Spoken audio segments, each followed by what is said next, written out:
Good evening, everybody. My name is Michael Penfield, and I am the Development Coordinator for the Archdiocese of Toronto's Development Office, and I'm just thankful to be with you all today. And thank you, and a warm welcome to you for taking time out of your evening and being a part of Share Life Speaker Series. Today's session is Healing with Compassion, Mental Health and Substance Abuse Recovery. And we have this great opportunity to have a conversation with Robin Griller. He's the Executive Director of St. Michael's Homes, an agency you support through Share Life. Now, before we begin, I'd like to invite you all to prayer. This is actually coming from the Divine Office daytime prayer for today. So, in the name of the Father, Son, Holy Spirit, amen. Lord, help us to follow the example of your Son's patience and endurance. May we face all life's difficulties with confidence and faith. And we ask this through our Lord Jesus Christ, your Son, who lives and reigns with you and the Holy Spirit, God, forever and ever. Amen. Okay, so a little bit of housekeeping before we jump into everything. I just wanted to let you know that this webinar is being recorded and is also being live streamed on YouTube. And the way that this session will work, the first half will be a presentation with our guest, followed by with a bit of a discussion. And then the second half, we invite you to be a part of the conversation and take part by putting your questions into the Q&A. And if you have any questions for our guest, please feel free to put it into the Q&A box that's down in the toolbox below. And I will do my very best to get through as many questions as possible. Now, St. Michael's Homes' mission is to provide quality care to individuals living with mental health and substance use challenges so that they can build their most meaningful lives. Now, for over 40 years, they have created and maintained communities of care and acceptance, supporting individuals with mental health and substance use challenges as they build healthy, meaningful, and connected lives. And our guest tonight is Robin Griller. He is the Executive Director of St. Michael's Homes. Robin, thank you so much for being with us today. And could you please tell us more about St. Michael's Homes and the work that you do in the community? Thank you so much.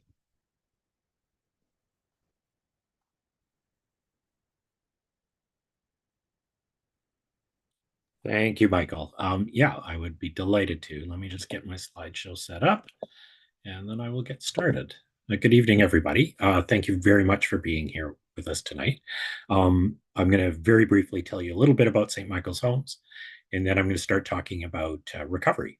And I'm going to approach it tonight from the perspective of speaking to somebody who might have a family member or a loved one who is struggling with substance use or struggling with mental health and doesn't know how to approach it or is unsure how they can help them either individually or seek help for them. So that's the approach that I'm taking. My aim is to be done within 20 minutes maximum so that we have as much time possible for conversation.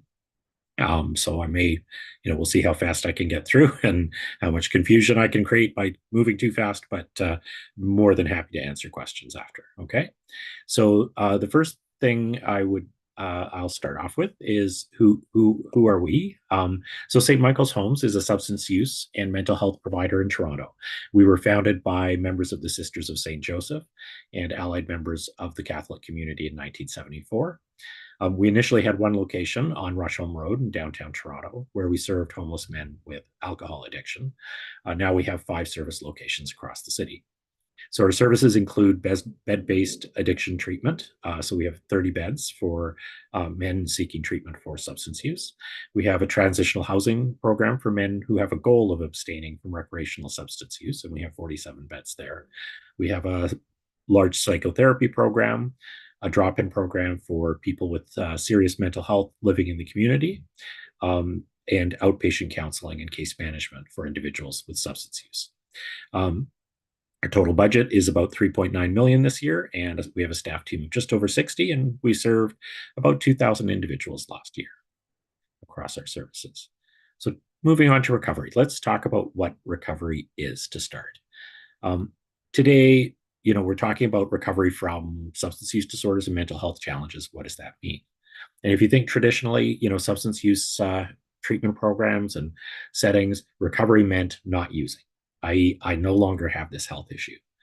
Just as for some illnesses, if you have an infectious disease, we've just gone through a period with a lot of COVID-19, and, recovery means not being sick any longer and not having any resulting significant health issues. So I no longer have this health issue.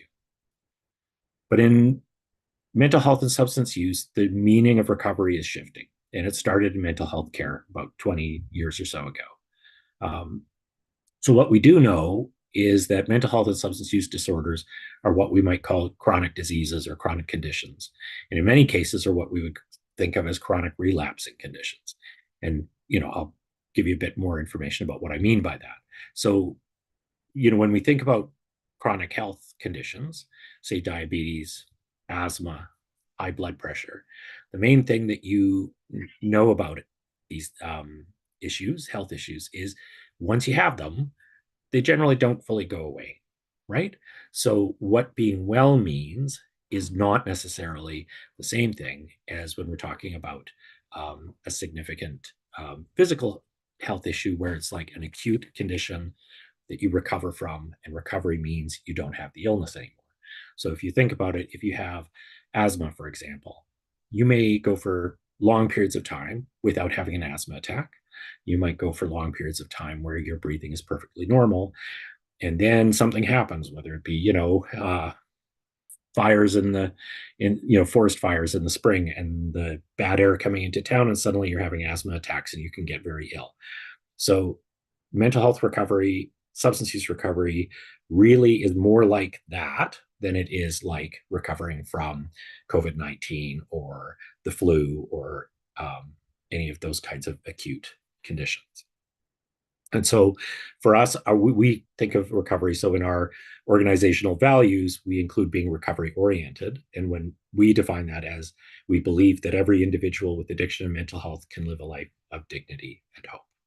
And so if you want it more formally, this is the Canadian Mental Health Association's discussion of it. They say that recovery is the personal process that people with mental illness go through in gaining control, meaning, and purpose in their lives. Recovery means different things for different people. For some, recovery means the complete absence of symptoms. For others, recovery means living a full life in the community while learning to live with ongoing symptoms.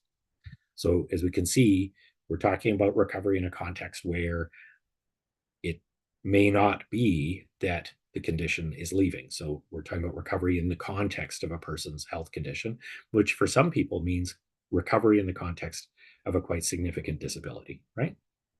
So why does this matter? For people living with mental health and substance use challenges, getting well has lots of barriers, and it can take many years. So even, we think of, when you think about substance use, for example, people often tell themselves, well, the person stops using and then they're better. That's not really how things work. Typically, it does for a few people, but for most people, there are underlying issues that are connected to the substance use. They might be trauma.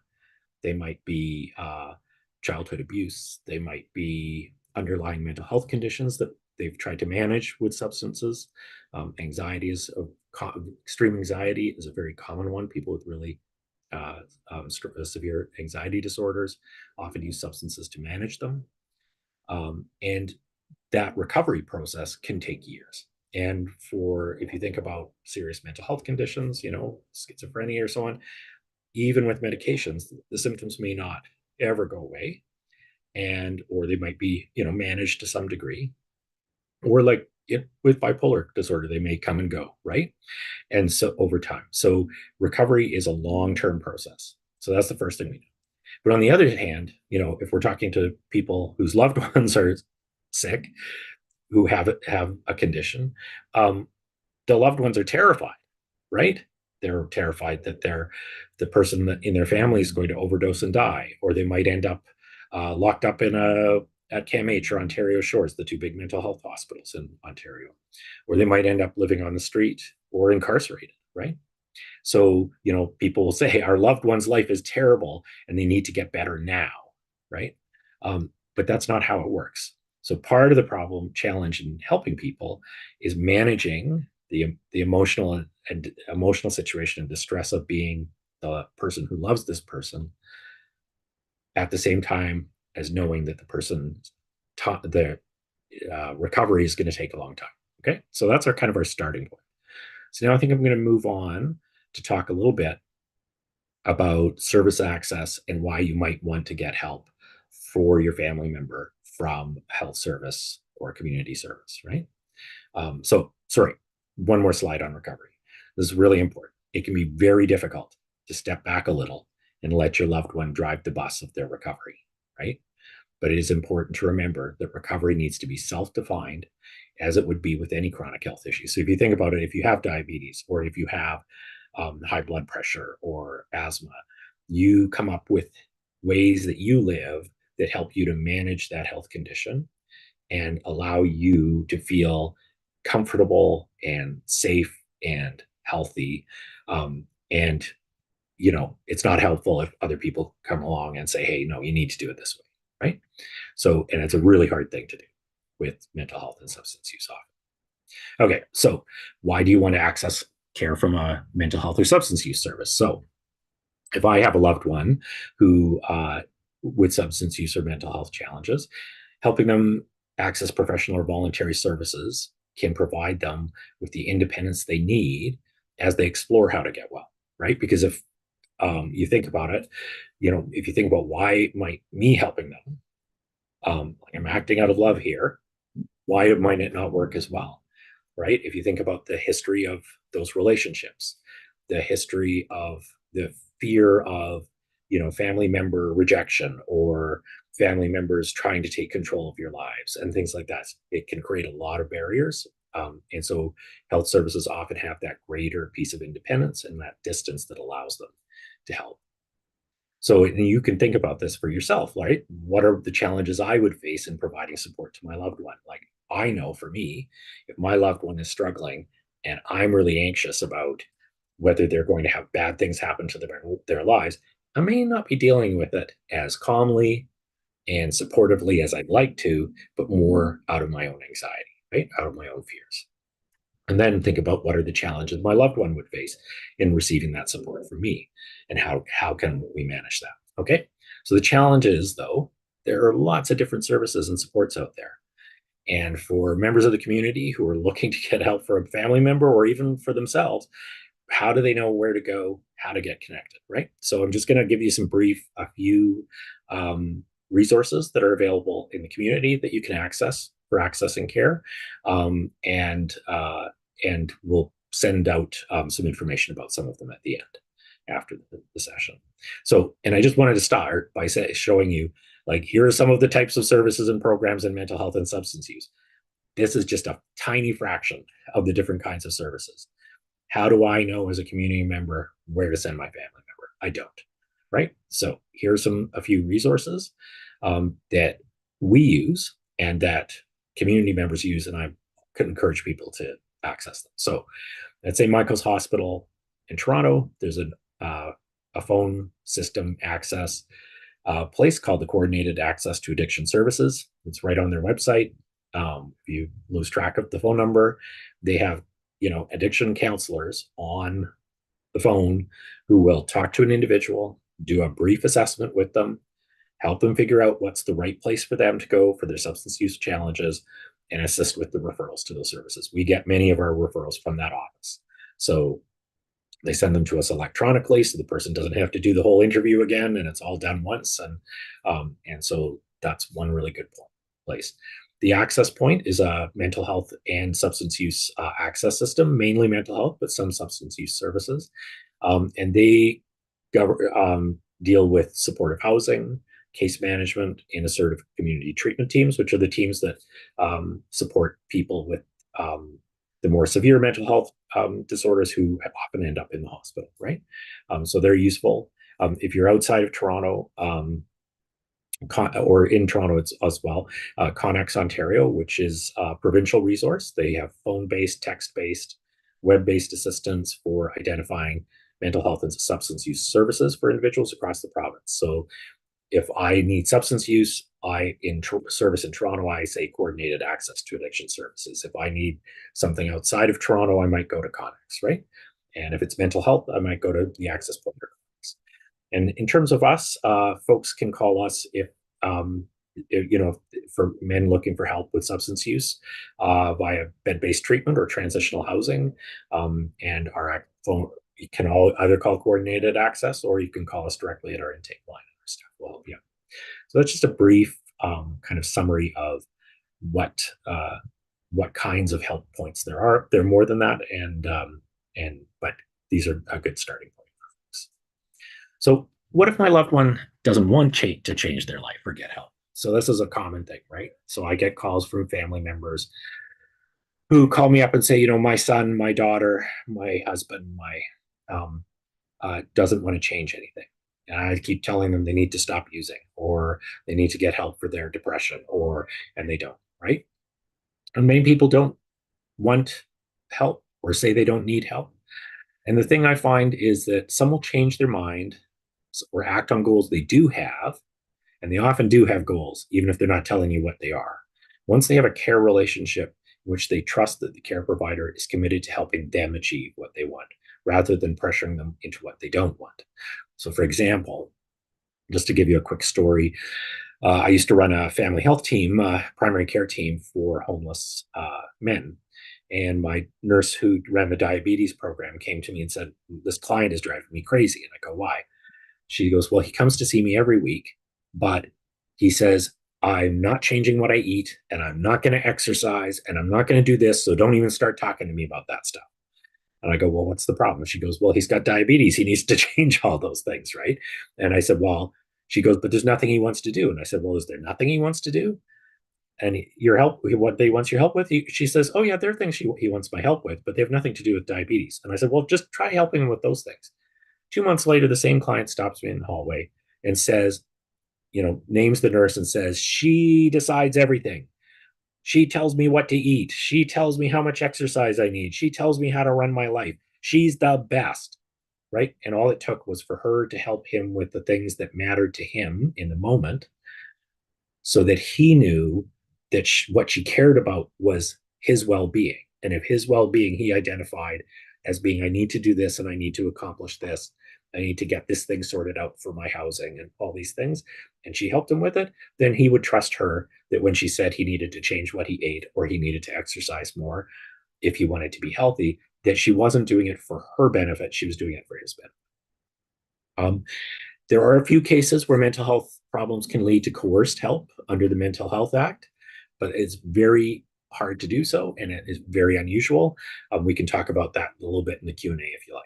So this is why I always say, start with what they do want. That's what I've learned in working with homeless individuals with substance use and mental illness for 20 years.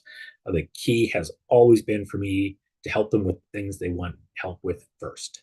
And sometimes they'll find their way to wanting some of the things I want for them if I do so. I'll give you another example.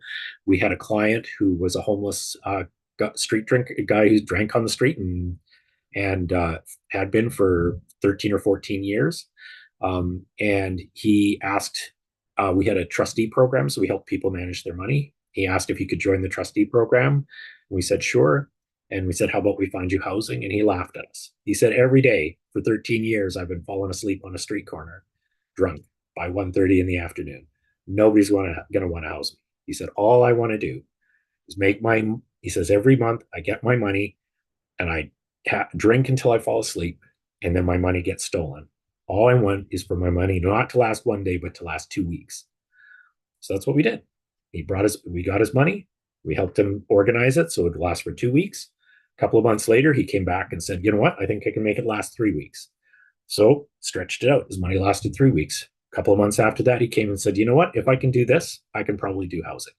Then he got housed, right?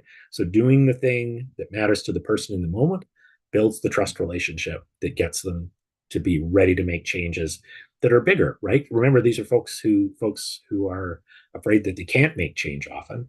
And so these are real opportunities to make big improvements in life. So helping our loved ones, we will nonetheless, services are great, but we are going to be working with our loved ones. So how can we help them? So I'm just going to give a few basic things.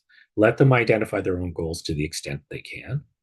It's very easy for us to unintentionally coerce our loved ones into seeking help that they don't want in order to achieve goals that are ours rather than theirs. And it's rarely productive. So I regularly get young men coming into our program who, once we dig into it with them over a period of time, we find out they don't want to be there.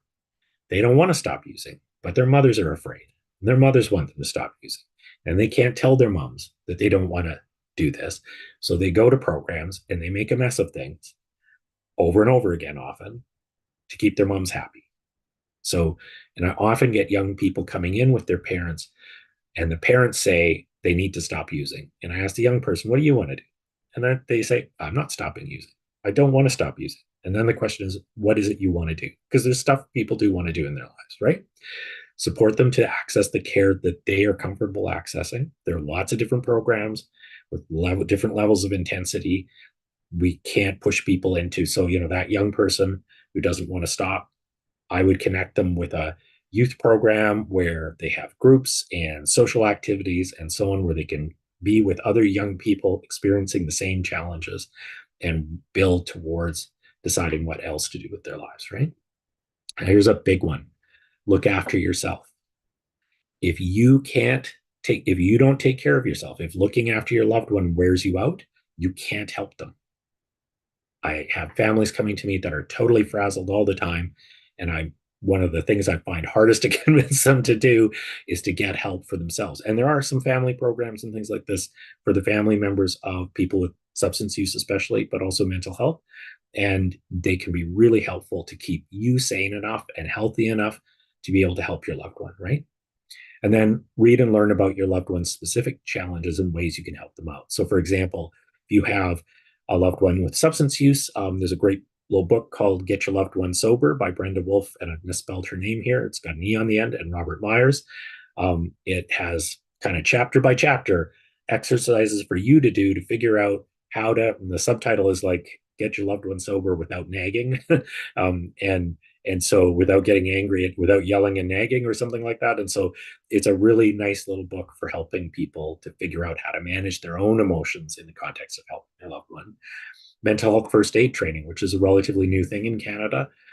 Is great for families and friends of people with significant mental health challenges. It does have a cost. It's usually about $225 or something like that but it is a 2-day training. So it gives you a good baseline for how to manage crisis moments in your family member or loved one's mental health.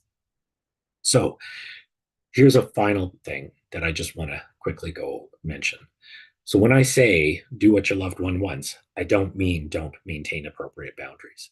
What I mean is, if your loved one says, I don't want to, go to this psychosis program, I don't want to take my medication, what I want to do is go for a regular walk with you so that I'm getting exercise and I have a relationship with you. That's an appropriate choice, right?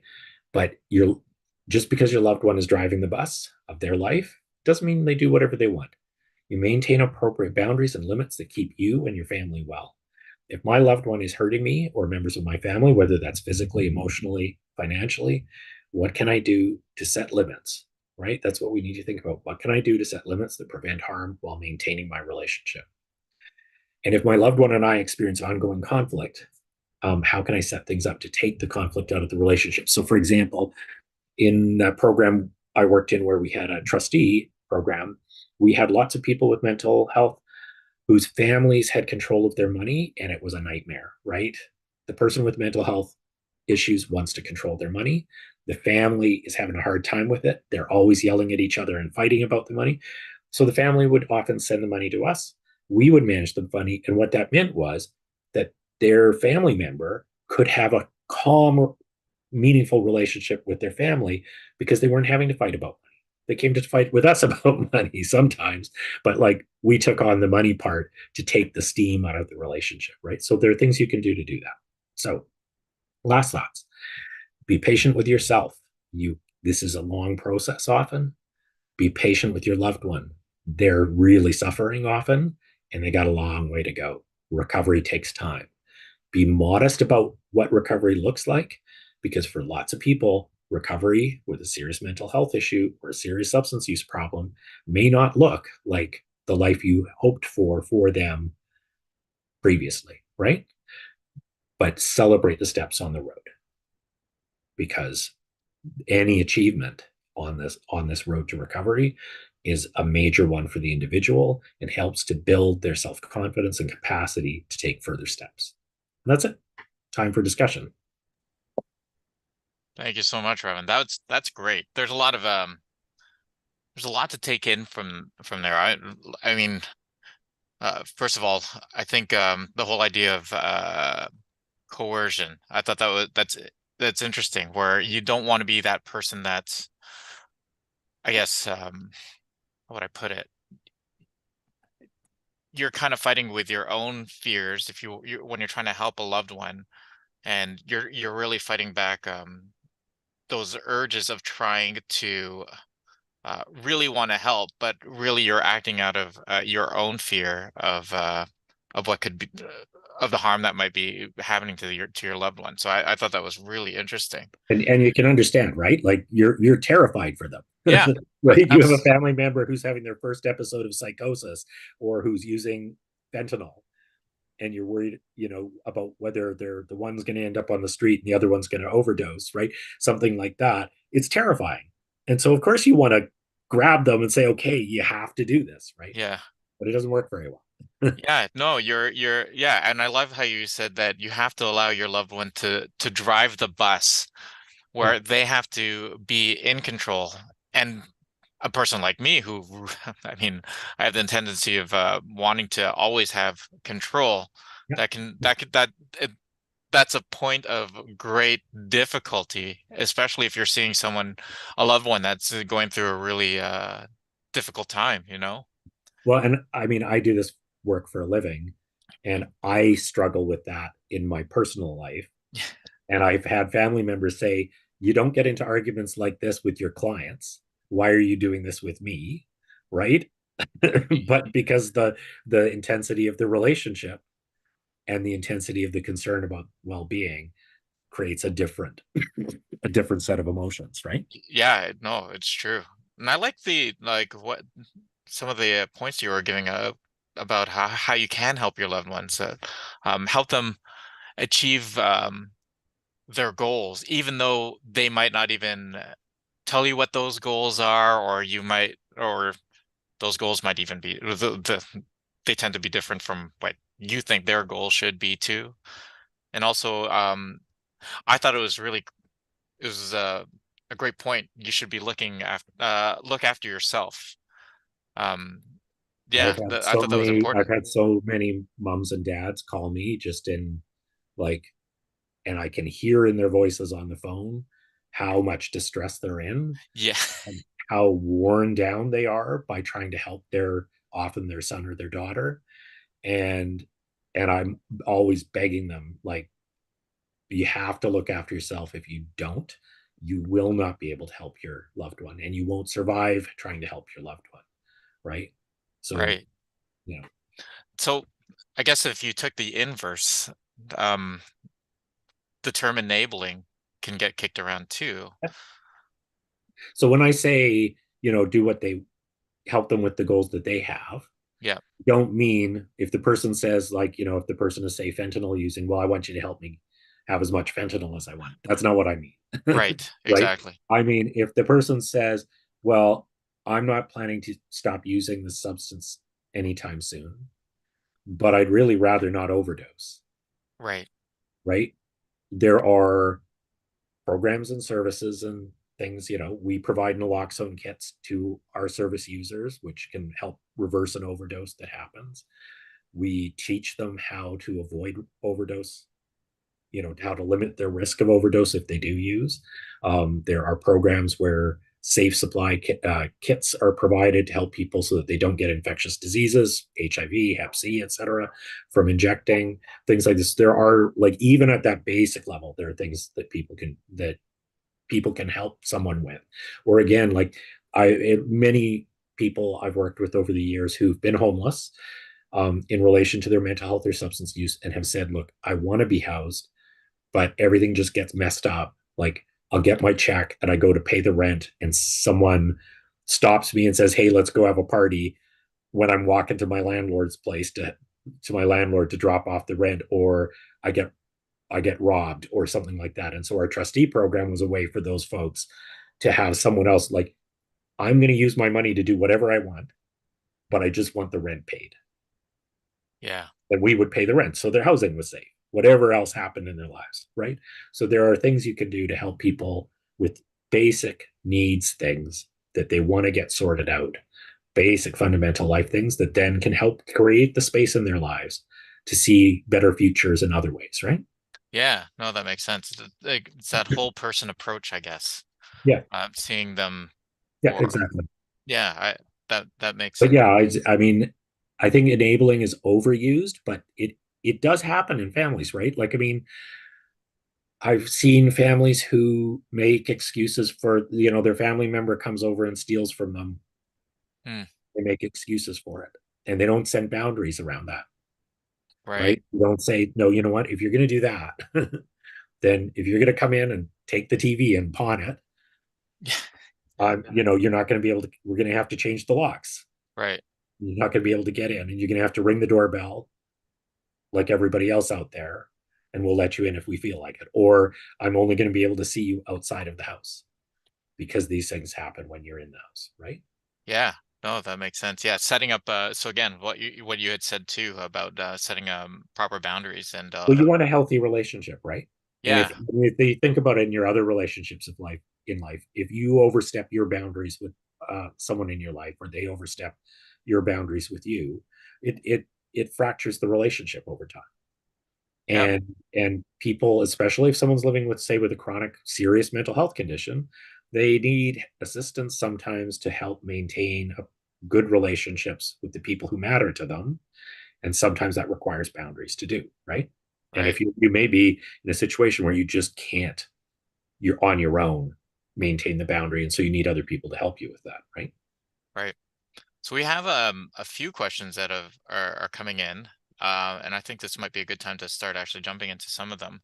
Sure. Um, so, well, one of our first questions that came in earlier, it's an anonymous question. In the definition of recovery, so back to the beginning of the presentation, is the view of recovery, which seems to be subjective, actually subjective by design because it's tied to the goals and the free will of the client. Does that make sense? Yeah, I mean, it is in part. I mean, partly it's about individual um, individual free will. And if you think back to, one of the reasons all the mental health services that exist now, many of them exist, is because of the decanting of people with serious mental health issues from the hospitals in the 1960s and 70s.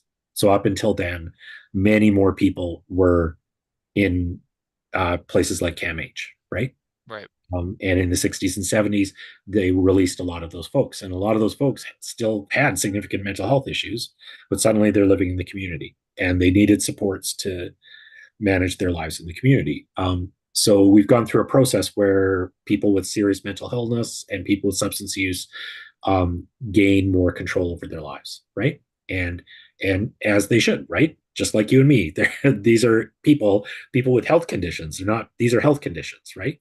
So if I Right. have a health condition, doesn't mean I don't have the right to make choices about my health care and about my life. So it's big part of it's that, and part of it's also about relationship building and trust building, Yeah. because and you would say this, like, if people think about their own lives, if you have someone in your life who doesn't value your subjectivity in your interactions and is always saying, no, we're not going to that place that you like, we're going to this place because I like it, or no, we're not doing that thing you like, we're going to do that thing that I like, and it happens all the time. What do? You stop interacting with them, right? Right. Or you interact with them less. Or and so why would a person with a health condition, whether it be mental health or substance use or physical health, be any different, right?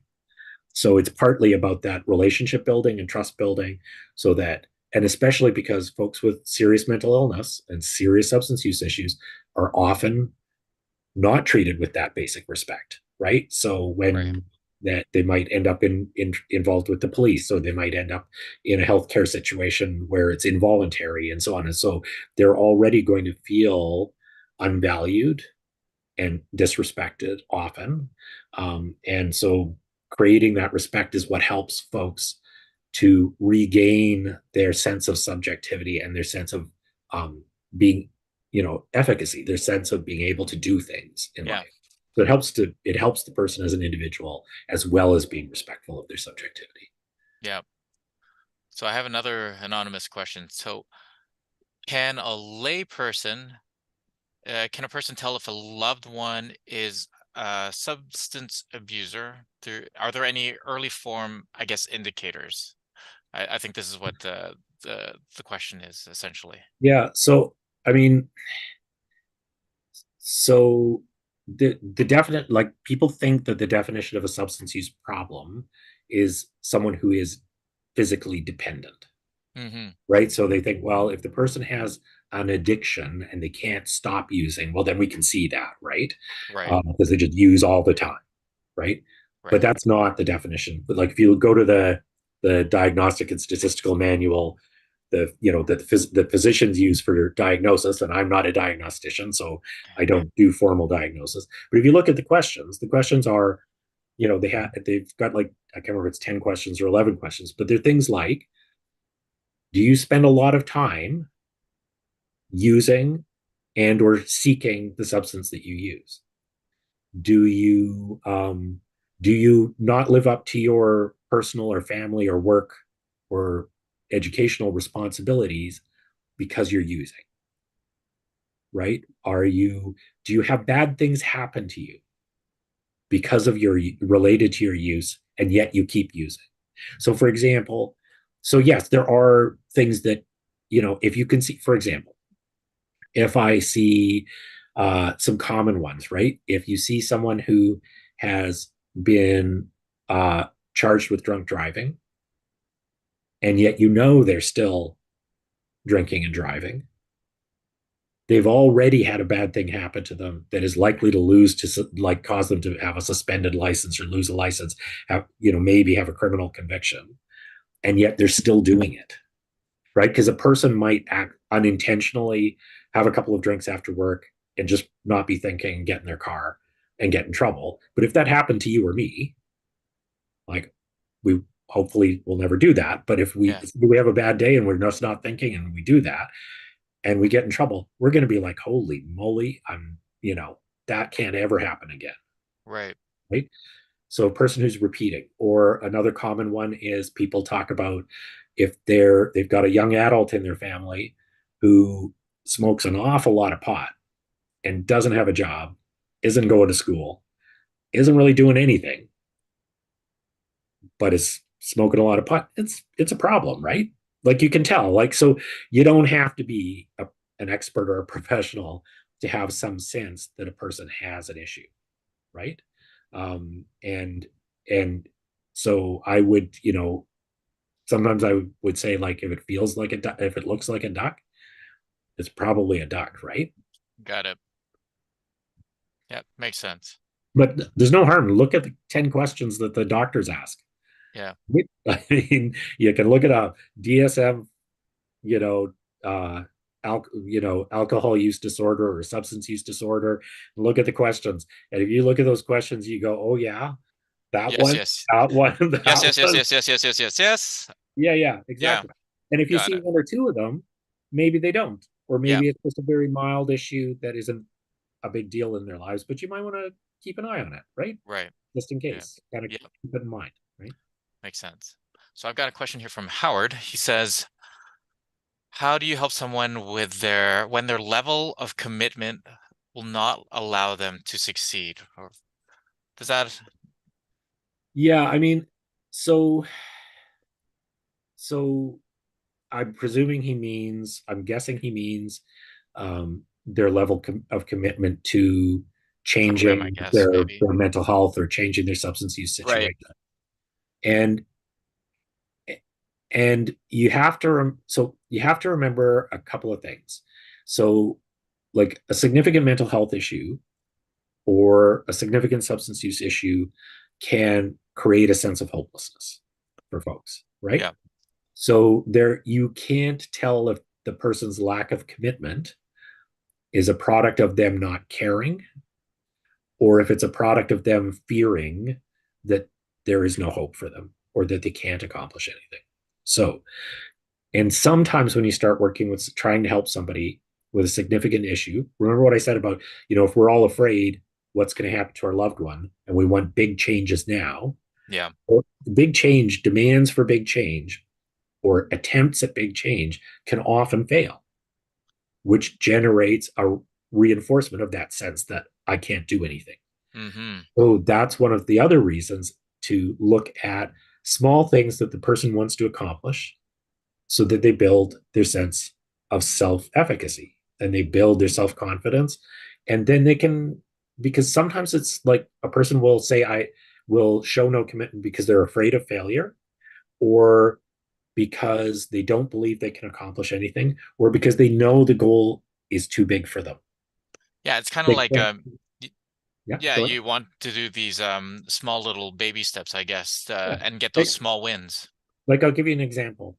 Another example. I had a client once who wanted to see his kids, and he couldn't see his kids because his ex-wife, said he was always drunk when he came to see the kids, right? Right. And she wasn't going to expose the kids to that anymore.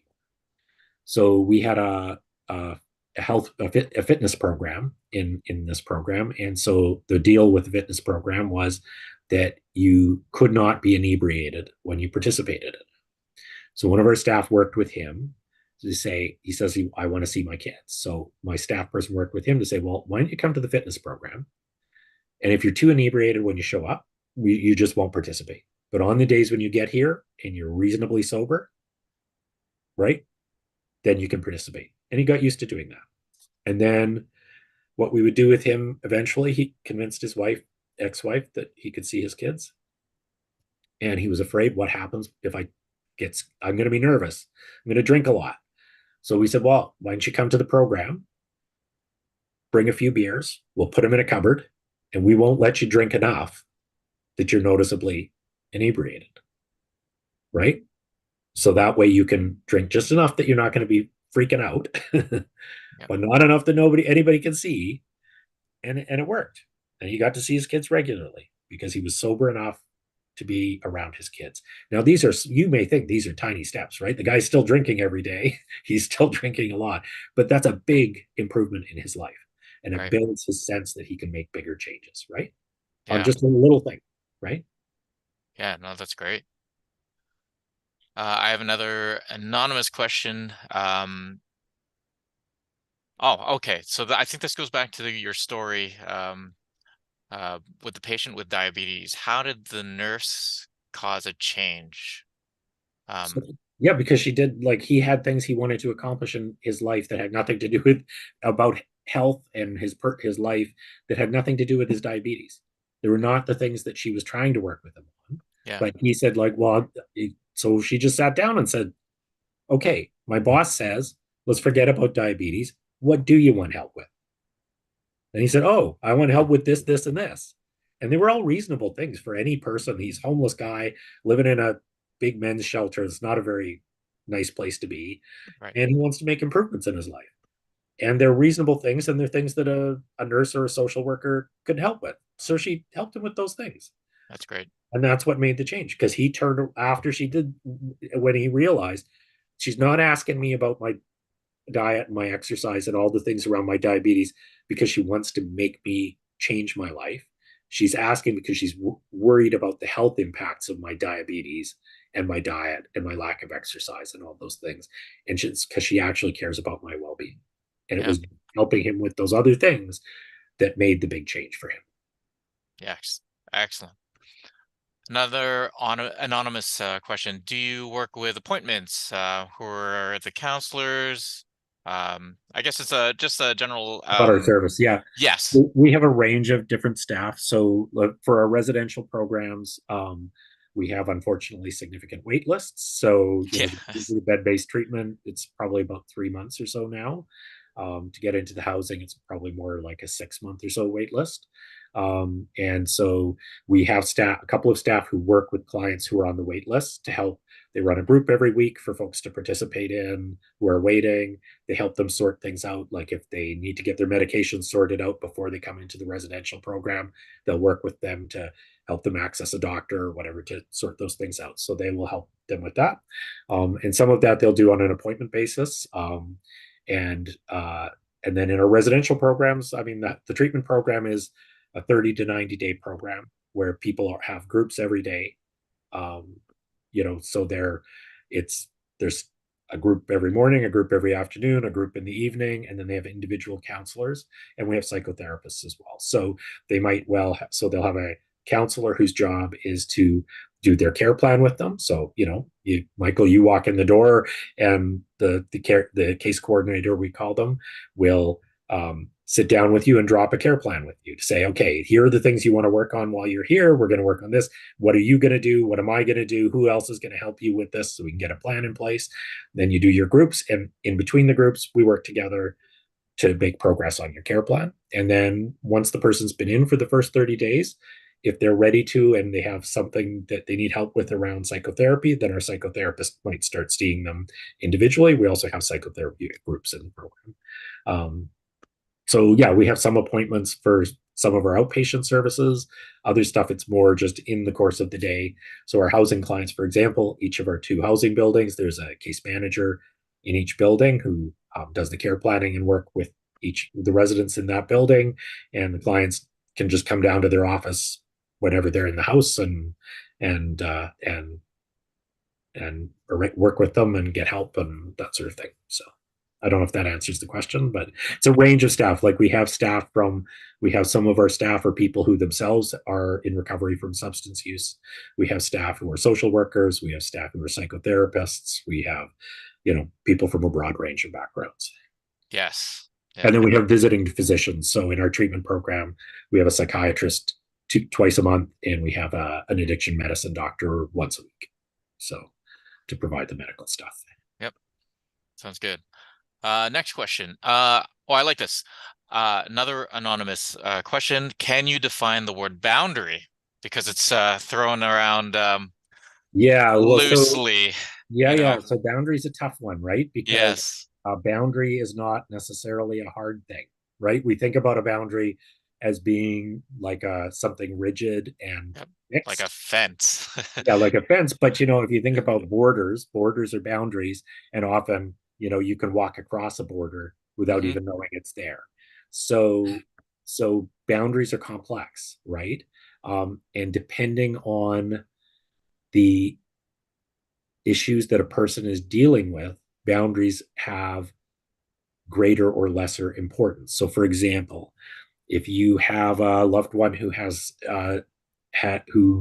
lives with a personality disorder, boundaries can be absolutely crucial, because for some of the folks with some of the personality disorders, it is very hard for some individuals to not intentionally cross boundaries. Not saying they necessarily want to do it, but they might feel a bit of a compulsion to cross your boundaries on certain things. So unless you maintain those boundaries clearly and fairly strictly, it creates a mess in the relationship, because the person has a mental health condition that drives them to cross boundaries sometimes, right?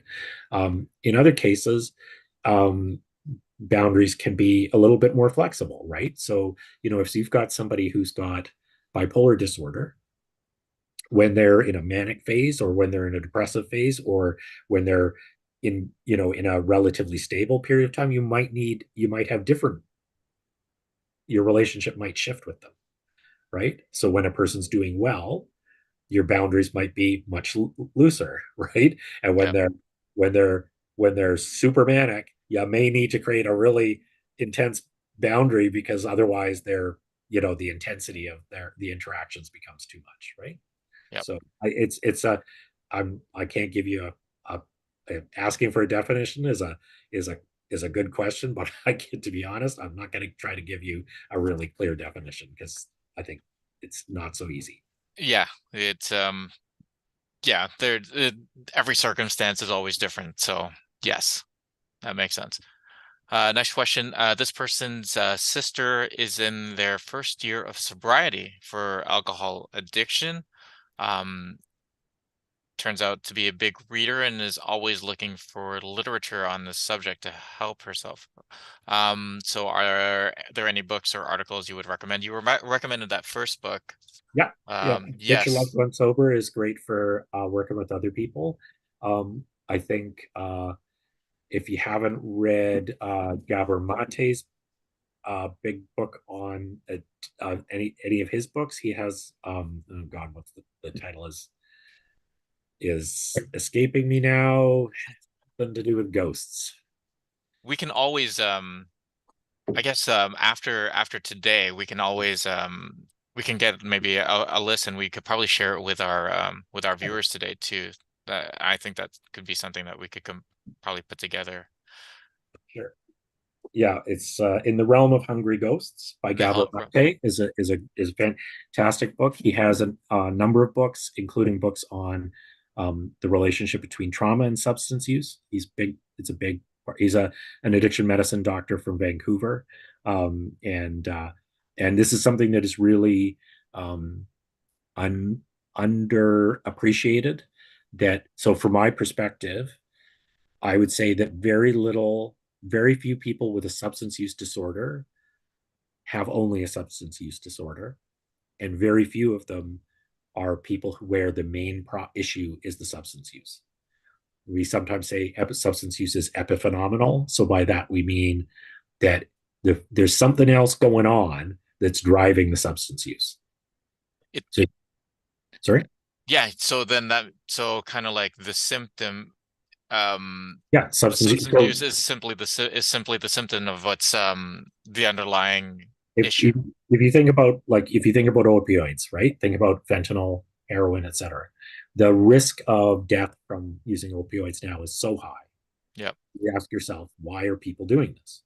Well, the thing that opioids do is they create a strong sense of euphoria, right? Right. And so for a person living with extreme trauma, that escape from their emotional experience into euphoria can be feel like a necessity. So one of the things that I think is important for people is identifying what are the things for themselves that drove their substance use and that they can yeah. So anyway, I think Gabor Mate's books are great and they're super helpful for people. There's a ton of stuff out there, but Got it. Okay, so this is a question from Jose. I'm gonna see. Okay, I might just read this word for word. Okay. My fellow members of a Catholic lay organization serving persons in need has been involved over the years with substance use and mental health issues. As they've established relationships with this person, how could they reach out to your team? Yes, how can we reach out to St. Michael's Homes? sure. So I gave our intake phone line on earlier, and we'll send that out with the other resources, short resource list that we put together. You can call our intake line to check in with them. Alternatively, if you pop an email, don't put any personal health information in it, but just pop an email to info at stmichaelshomes.org. Um, uh, then and you can, the email is on our website as well. So if you look at our website, stmichaelshomes.org, you can pop an email to just say, hey, we're, a group that I work with are looking for help for an individual. Can we talk to somebody there about this? And one of our staff will give you a call back. Great. Um, A complex thing, I might suggest that they give me a call. yes. Another question. How do you start talking about goals, I guess, with somebody? Yeah, it's funny, um, uh, well, because people come to us for a service. So for us is pretty easy, right? We can say, what do you want to do? What are you hoping to do here? But I think one of the things we do a couple of things as part of that process that I think are helpful. Um, we actually ask people a question because people are coming to us for help, right? So it's easy, so that we know they want to help. But one of the things we ask them is what's their hope for the future? Like, what is, if you could have the life like you dream of, that you really want, what would it look like? Just to have, like, that's the big picture of what you want. Okay. And then we also ask them another question, which is we ask them to think about a time in their lives when things were going well. What, tell us about that, and what was their role in it? Like, what did they do that helped to make things go well? And the reason we ask that is there's a thing in mental health substance use work that's called being strengths based. So being strengths based means I don't look at, so Michael, you walk in the door and you've been sleeping out on the street for a couple of weeks, and you were in jail before that, and you haven't had a shower for a few days, and et cetera, right? You Yeah. haven't eaten properly in weeks, so you're getting really skinny. You walk in the door, you're not feeling really strong. And also you feel like people are looking at you like, you know, you're a mess, right? But we can't do that. That's not what we're doing. Being strengths based means going, what is this person already able to do? What are the things that they're good at? What are the things that I remember one client who used to come in and tell us about things that his parents said to him that were awful things that they would say to him. And he was quite sick. He had a serious health issue, physical health issue that um, life threatening. But one of his strengths was that he was able to sustain a relationship with his parents who were positive to him in some ways, but were terrible to him in other ways, Yeah. and maintain his emotional distance from the terrible things they said. He could laugh them off. And that's an amazing strength to have when you don't choose your parents and you don't choose your family, and the relationships may have their good points and their bad points, but the good points are enough that you don't want to dissolve the relationship. And how do I cope with those bad points? So he had this amazing skill, right? So, but if sometimes folks don't remember they have those skills. So asking about a period of life that was good, when things have gone well, and what they did to, how was their part of it, helps people to remember, oh, I can do things, right? So that's one of the things we do. And then we start asking about, we might not phrase it always as goals, but you know, what can we help you with today? What's the thing you need to do right now? What is it you'd like to get done right now? Right? Because focusing on the moment, right? If someone is in a Yeah. rough place, it may be, I just want to have a shower. I need to get a proper meal, right? I need somewhere to sleep where I'm not going to be woken up every 5 minutes for one night, right? Just Yeah. a little bit of peace and quiet, right? And whatever it is, it doesn't matter how small. Or I need a new pair of shoes, right? Like this is another thing that, you know, I'll tell you another funny story. We had a client who slept in a park for 12 years, came into our mental health drop-in program in another place I was working, and stood in a corner. The only thing they would take is a plate of food. If you tried to help them with anything else, they would just swear at you and yell at you and tell you to F off. And one day our housing worker went over and said, you know, you look like you need a new pair of shoes. Can I give you a pair of shoes? Person told him to F off. Like, sorry, this person's language was rough. So I Yeah. apologize. Any kind of swearing is a problem, but they were not nice about it. So a couple of days later, he went back and said do you like to shop for shoes? And he didn't get sworn at. The person said, yes, I do. Oh, do you have a particular store you like to go to? Yes, I do. My housing worker comes running back to my office at top speed, going, Robin, can I have $50? Right? I'm taking so and so shopping for shoes. Yeah. Normally we didn't do that, right? Like we don't have a budget for that. But I went like this person, 12 years standing in a corner, not talking to anybody. And it turns out we're asking all the wrong questions, right? We're asking, we're like in where we are, can I do this for you? Can I do that for you? And they don't want someone to do something for themselves. They want for them, they want to do it for something for themselves.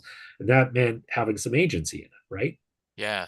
And so by turning it around. So if you want to identify what people's goals are, you start with like, what are they, you know, what would they like to get done? What do they want to have happen in their lives in the next little bit, right? Is the way to do it. And you may get an answer that you can't you can't help with, or Right. you may get an answer. It doesn't mean you have to do it, Yeah. but recognizing this is what they're trying to accomplish now. And sometimes it is something, and sometimes it's a small thing, right? Yeah. But if it's a small thing that you can help with, Yeah. that's a big step, right? Yeah. I guess it goes right back to helping them get uh, Because well, if you think allowing them to drive that bus. well, yeah, and if you think about it in your life, if a stranger walks up to you or someone in your family walks up to you, even and asks you, Michael, what do you want to, what's your big goal? You might go like, I'm not like unless you have a trust with that person, you might not tell them, right? Because you're not sure if you're going to achieve it. It might be tough. You might be not 100% certain that this is something you can do, and you're only going to tell them when you know that person is going to be supportive. At the very least, they're going to encourage you and help you to feel good about your attempt, right? And you don't know that until you've spent some time with them and they've shown you that that they're trustworthy of that trust, right? Yeah.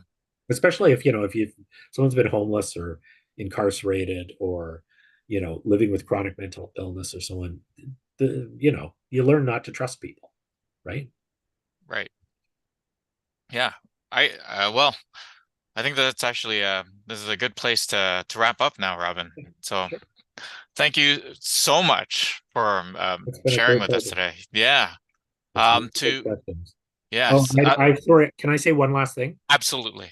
For the person whose sister who's been not drinking for a year, fantastic. Excellent. She should be Yes. so proud of herself. Yes. Really, she should be so proud of herself. Sorry, I meant to say that at the start of my answer. I forgot. Yes, yes, yes. Exactly. No, great. And thank you, Robin. Thank you so much for sharing with us today. To anyone who sent in their questions in the Q&A, or and any if you have any other questions that might be coming up, please feel free to email them to us here. Jen will be taking them in. You can email them at jlazo@archtoronto.org. She will be compiling them in and she'll be sharing them with you, Robin. Also, we'll be sending all registered participants a link to this video and all the resources that we were talking about as well. That will be coming out to you tomorrow. Me at the development office, if you have any questions about estate and gift planning, please reach out to us at the development office as well. And our next Share Life speaker series will be coming up in the fall. We will be taking a short break during the summer. Our next one will be on Wednesday, September 25th with Deacon Rudy Ovchek. He's the Director of Office for Refugees, Archdiocese of Toronto. Again, many thanks, Robin. Many thanks to Jen and Jessica, who's helping out behind the scenes. And many thanks to you for your kind heart, for being a part of our Share Life speaker series. Before we close, I would like to invite you all to prayer. This is coming from the Divine Office's evening prayer. In Father, Son, Holy Spirit, amen. Lord, hear the evening prayers we bring before you. Help us to follow in the footsteps of your Son, so that we may produce an abundant harvest of goodness in patience and in faith. And we ask this through our Lord Jesus Christ, your Son, who lives and reigns with you and the Holy Spirit, God, forever and ever. Amen. Again, Robin, thank you so much for being with us. And thank you all for being with us tonight. This concludes our webinar. And on behalf of all of us here at the Pastoral Center, we'd also like to wish you a happy Canada Day. Thank you again for joining us, and God bless.